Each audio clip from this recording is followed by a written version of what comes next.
Esse vídeo aqui é para os jovens dos anos 2000, 1990, que sentem uma nostalgia enorme quando param para pensar no porquê que as pessoas pareciam mais felizes durante essa época, assim, durante os anos 2000, porquê que tudo parecia ser mais fácil nessa época e etc. E eu tava muito pensativa sobre esse assunto esses dias, pesquisei bastante sobre e eu resolvi gravar um vídeo para as pessoas que compartilham dessa mesma linha de pensamento que eu tava seguindo.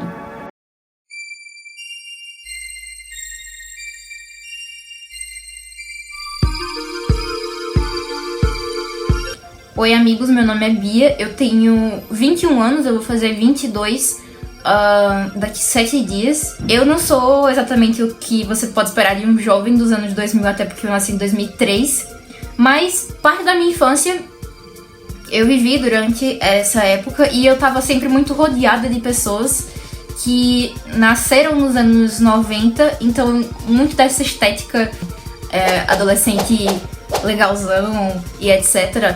eu participei ativamente porque eu tinha uma irmã mais velha, que é 11 anos mais velha do que eu, dos anos 90, né? E que teve a adolescência durante os anos 2000.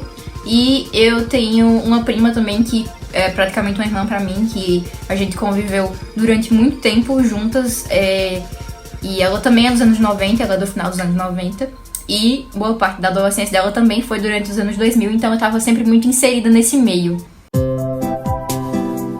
Eu acho que boa parte desse sentimento de que nós somos jovens sobrecarregados em 2025 é justamente porque, convenhamos, hoje em dia a internet tá por todo lado, a tecnologia tá por todo lado e sempre bombardeia a gente com informações super repetitivas e incessantes sobre tudo que tá acontecendo no mundo. E a gente sabe que durante os anos 2000 não era dessa forma. O acesso que a gente tinha à internet era muito mais limitado e eram coisas muito mais superficiais, entende? Muito mais para o entretenimento momentâneo, porque a gente tinha muito mais coisa pra fazer também. Então, assim, eu não sei se vocês compartilham desse sentimento mesmo de que às vezes você para pra, tipo, assistir TikTok, ou então fica rolando o feed do Instagram ou do Twitter, e você começa, e aí você, quando você percebe, você, tipo, tá lá há 5 horas, 6 horas do seu dia, você gasta fazendo exatamente isso. Só ficar lá scrollando e recebendo informação desnecessária, convenhamos. Porque eu e você sabemos que a maioria das pessoas não utiliza a internet pra expandir o conhecimento próprio, o que deveria ser uma coisa frequente, né, na vida das pessoas, porque a internet tá aí pra ser usada pra coisas boas, não só pra entupir o nosso cérebro de dopamina rápida. Então, assim, eu não sei quem tá me assistindo, mas eu particularmente sou CLT, eu tenho um trabalho na vida real. E eu já me peguei muitas vezes chegando do meu trabalho e fazendo o que eu tinha que fazer em casa, por exemplo, varrer, limpar a cozinha e etc. E aí deitando pra, tipo, eu vou assistir 20 minutos de TikTok. E aí eu passo 6 horas seguidas mexendo no TikTok. E quando eu percebo que isso aconteceu, eu fico extremamente sobrecarregada, porque é como se minha cabeça estivesse entupida de informação e eu não conseguisse formular um único pensamento correto, entende? Então eu só fico muito sobrecarregada, e às vezes eu me sinto extremamente sobrecarregada por utilizar a internet. Muitas e muitas vezes eu já cheguei a desativar o meu Instagram, desativar meu TikTok, mas eu sempre acabo voltando. Por quê? Porque é uma forma de dopamina fácil, né? Todo mundo sabe disso. A gente tá na internet e os algoritmos, eles são pensados, são criados justamente pra fazer a gente ficar preso nesse loop infinito de 6 horas gastas de tempo de tela. Então no final do dia você vai estar muito cansado, vai estar sobrecarregado, não vai conseguir dormir direito, né? Porque esse tanto de informação não foi feita para o nosso cérebro processar, assim. E eu acho que isso é justamente um dos principais pontos que me fazem pensar no porquê que as pessoas eram mais felizes nos anos 2000, porque o acesso à internet era muito mais limitado. Eu tive acesso à internet na minha casa desde muito cedo. Eu tinha aqueles computadores que eu não sei a marca, mas era aqueles computadores de tubo branco, sabe? Que tinha o Windows XP, e quando você ligava fazia e aparecia logo abaixo falando: as definições de vírus foram atualizadas. E eu não tinha autorização pra ter redes sociais quando eu era criança, mas A minha prima, que eu comentei no início do vídeo, que ela é dos anos 90, ela tava sempre na minha casa. Então, consequentemente, eu acabava usando as redes sociais dela de tabela. Porque a gente sempre ficava na frente do computador, mexendo no Orkut. A gente jogava muito Vila Mágica, que é um jogo de uns bichinhos muito fofinhos, que até hoje existe, pra quem não sabe, Vila Mágica ainda existe. E eu jogo esporadicamente ainda, porque é um jogo muito legal. Ele ficou congelado no tempo, ainda é a mesma coisa dos anos 2000. A gente jogava muito Café Mania, ela utilizava muito também o MSN e eu achava muito legal ver ela conversando com a galera dela, o pessoal tremendo a tela, assim. Era muito legal também você colocar a música que você tava escutando no MSN, pra todo mundo escutar e saber que você era uma pessoa muito cool e que você escutava, por exemplo, Evanescence e Avril Lavigne e etc. Então todo o entorno da minha infância foi justamente nessa estética de tipo, eu sou uma criança dos anos 2000, porque os meus pais, eles escutavam muito música internacional, a gente não tinha costume de escutar música brasileira, não que isso seja uma coisa ruim, tá? Inclusive eu adoro música brasileira, e eu tive o hábito de começar a escutar depois de mais velha, porque os meus pais mesmo, eles não tinham costume de fazer isso. Então, eu sempre estive muito inserida nesse quesito de músicas internacionais. A gente comprava CDs que vinham vários e vários videoclipes que estavam bombando mundo afora, como Chris Brown, Black Eyed Peas, etc. E isso era muito legal, era um sentimento muito legal você, tipo, chegar em casa e os seus pais teriam um CD novo pra você escutar e assistir os videoclipes, entende? Eu também peguei uma parte da época das fitas cassete, eu lembro que eu tinha fita cassete de Rei Leão, e é um sentimento muito engraçado você precisar colocar um negócio dentro de um dispositivo pra você conseguir assistir aquilo, já que hoje em dia a gente tem todos os serviços de streaming na palma da mão da gente, né? Então, querendo ou não, tudo hoje em dia é muito mais fácil. Tudo que você for pensar em fazer hoje em dia é muito mais fácil do que você fazer, por exemplo, nos anos 2000. A comunicação com pessoas é muito mais fácil, você consegue se comunicar com gente do outro lado do mundo em segundos. Não que isso não fosse possível durante os anos 2000, no início da internet, mas era muito mais comum a galera utilizar o Orkut e Fotolog e o ESC pra conversar com pessoas que estavam ali inseridas no mesmo meio que você, né? Particularmente, era isso que eu vivenciava. Uma coisa que eu gosto muito dos anos 2000 é aqueles álbuns de foto que tinha na casa de todo mundo. Porque quando a gente tirava foto com câmera digital. Inclusive eu tenho uma Cybershot até hoje, que ficou de herança pra mim, da minha época dos anos 2000, inclusive, que a minha família comprou uma Cybershot. E a gente tirava muita foto com ela, a gente revelava muita foto, a gente tinha muito álbum. E é um negócio muito engraçado, sabe? Porque eu fui no cinema esses dias com meus amigos e eu tirei algumas fotos pela minha Cybershot, e eu me senti muito bem, porque foi uma sensação muito boa me desprender da facilidade de tirar foto com o celular, sabe? E eu também tô planejando criar um álbum pra mim mesma, porque eu moro com meu namorado, a gente tem o nosso apartamento, e a gente não tem álbum de fotos ainda. E eu sei que não é um hábito que as pessoas têm hoje em dia, de, por exemplo, ter álbum de fotos. Mas eu quero muito cultivar esse hábito pra gerações futuras. Talvez eu tenha filhos, talvez não, ninguém sabe. De qualquer forma, eu quero que fique registrado a vida que eu tive quando eu era jovem. E eu não quero fazer isso por um celular, porque é muito fácil. Eu quero fazer isso pela minha Cybershot, que eu tive de herança. Eu acho que muito do porquê a gente se sente insuficiente também nos dias de hoje é porque antes do acesso fácil às redes sociais, a galera se comparava muito menos um com o outro. Pelo menos eu tenho essa impressão de que as pessoas se comparavam muito menos entre elas. Porque hoje em dia todo mundo posta a sua versão perfeita na internet e espera que todo mundo acredite nisso. E é o que acontece, todo mundo acredita nisso e acha que aquele influenciador X ou Y tem uma vida perfeita. Só que a gente sabe que não é bem assim, né? A maioria das pessoas só posta o que elas querem postar. Não postam momentos ruins, não postam absolutamente nada. Então eu particularmente, às vezes eu me comparo com pessoas da minha idade que já têm metade da vida feita e eu fico, nossa, eu não tô fazendo absolutamente nada pra, sei lá, melhorar quem eu sou e etc. Porque antigamente, quando a gente não tinha acesso fácil à internet, né, que a maioria das pessoas nem tinha internet em casa. Eu tenho consciência de que eu era muito privilegiada por ter esse acesso disponível, assim, a hora que eu quisesse. A hora que eu quisesse muito, entre aspas, porque a gente tinha internet de discada e depois a gente teve internet de modem. E era um inferno pra carregar tudo que você queria. A internet de escada, particularmente, demorava 1 milhão de anos pra você conseguir entrar no Orkut ou então entrar no MSN, porque, primeiro, fazia aquele barulho insuportável que hoje em dia eu gosto muito, né? Me dá uma sensação muito boa escutar isso. E depois, quando finalmente carregava, aí você podia mexer, e aí você mexia, tipo, por 3 horas, no máximo 2 horas por dia, e ia fazer outras coisas. Eu particularmente me lembro de quando eu jogava Vila Mágica com a minha prima, que eu mencionei, né? E a gente clicava no jogo, pra entrar no jogo, e era tipo 1 hora de relógio contado pra carregar a barrinha do Vila Mágica pra gente conseguir entrar no jogo e jogar. E era muito legal, assim, a expectativa de você conseguir entrar no Vila Mágica pra passar um tempo lá jogando e mexendo no seu bichinho. Quando eu digo que tinha muito mais coisas pra gente fazer antigamente, não é que hoje em dia não tenha, entende? Mas a galera tá muito mais limitada a fazer tudo que precisa fazer no celular, no iPad, no tablet, no computador, do que realmente fazer durante a vida, né? Fazer na vida real.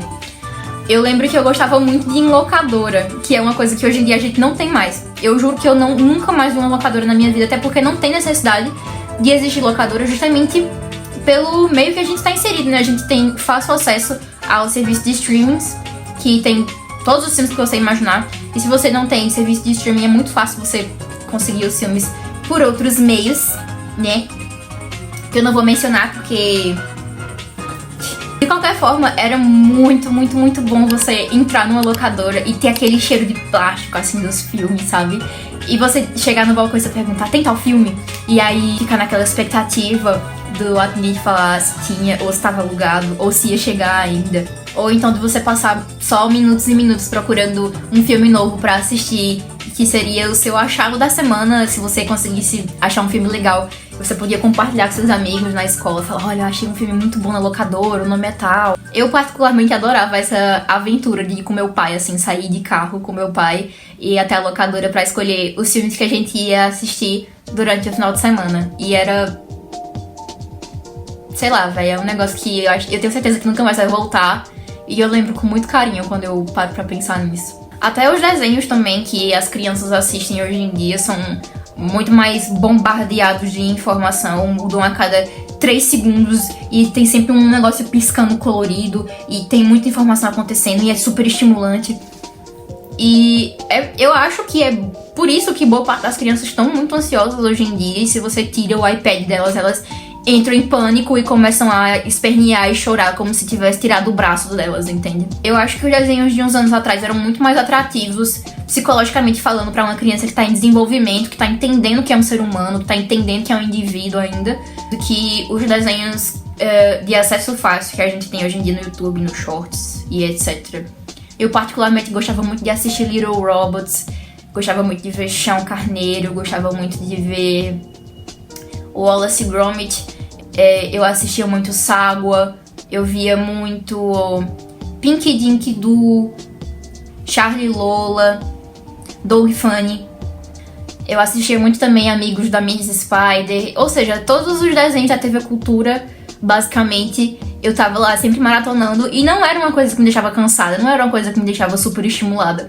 Era uma coisa que eu fazia pra passar o tempo enquanto eu brincava, porque boa parte da minha infância eu passei brincando sozinha. Eu não fui a criança que brincava no meio da rua. Eu sei que isso também é uma memória muito afetiva pra boa parte das pessoas, mas no meu caso eu não tinha acesso à rua, porque minha mãe não era uma pessoa que permitia eu fazer isso, mas também não é como se eu não me divertisse em casa, entende? Eu me divertia muito em casa.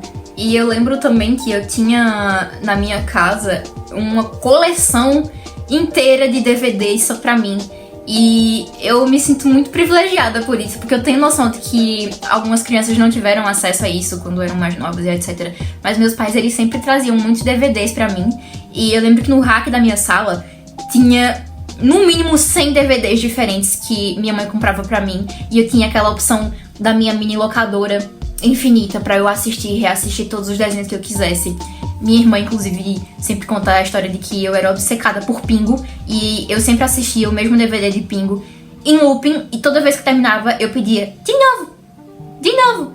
E ela disse que não aguentava mais ouvir o do Pingo, porque era simplesmente insuportável assistir todos os episódios de novo, de novo, de novo. E aí, pesquisando um pouco sobre esse sentimento, né, conversando com as pessoas, eu descobri que existe uma coisa, psicologicamente falando, que se chama viés nostálgico, que é basicamente um Photoshop que a sua mente faz, lembrando das coisas antigas que você gosta, com um carinho imenso, que é basicamente como se ela tivesse uma seletividade pra lembrar só de coisas antigas que faziam muito bem pra você, pra toda vez que você lembrar dessas coisas, você ficar com muita saudade, entende? É um negócio que o nosso cérebro faz, ele basicamente exclui as coisas ruins que aconteceram e deixa só as coisas boas. E eu acho que é por isso que todo mundo tem esse sentimento de que nossos anos 2000 foram muito bons, porque a maioria das pessoas compartilha desse viés nostálgico de estar sempre pensando nessa época como uma época que não existia depressão e todo mundo era feliz.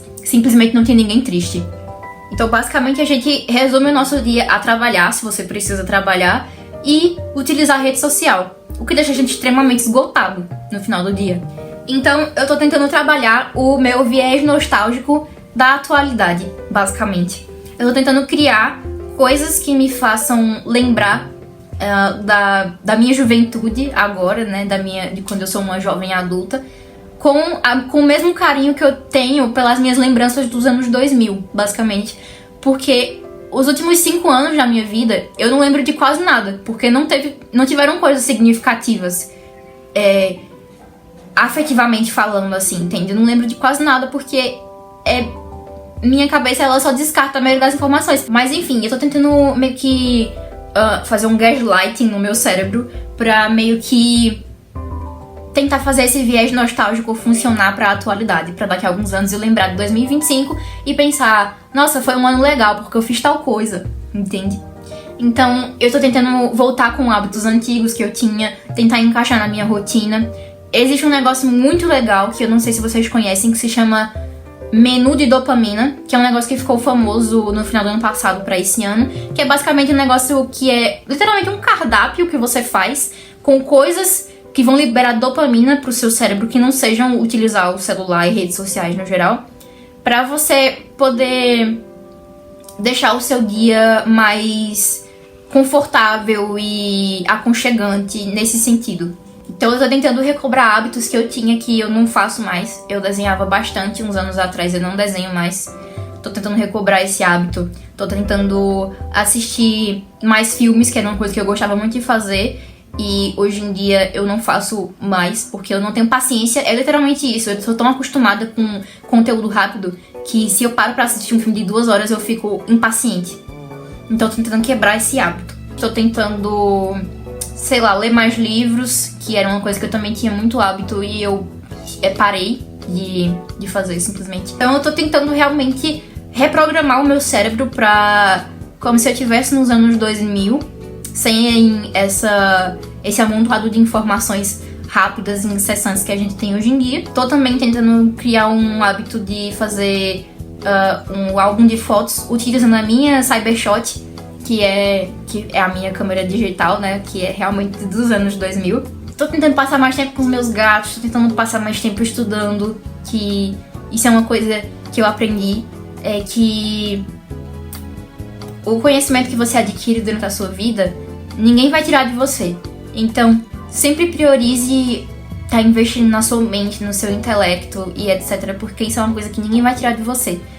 Pessoas que buscam sempre estar aprendendo são pessoas muito menos propensas a serem manipuladas, tá? Então é isso, eu acho que eu só queria conversar sobre esse assunto com alguém, né? Então eu vou postar no YouTube, que é um negócio que eu também fazia um tempo atrás e eu parei de fazer, muitos anos atrás.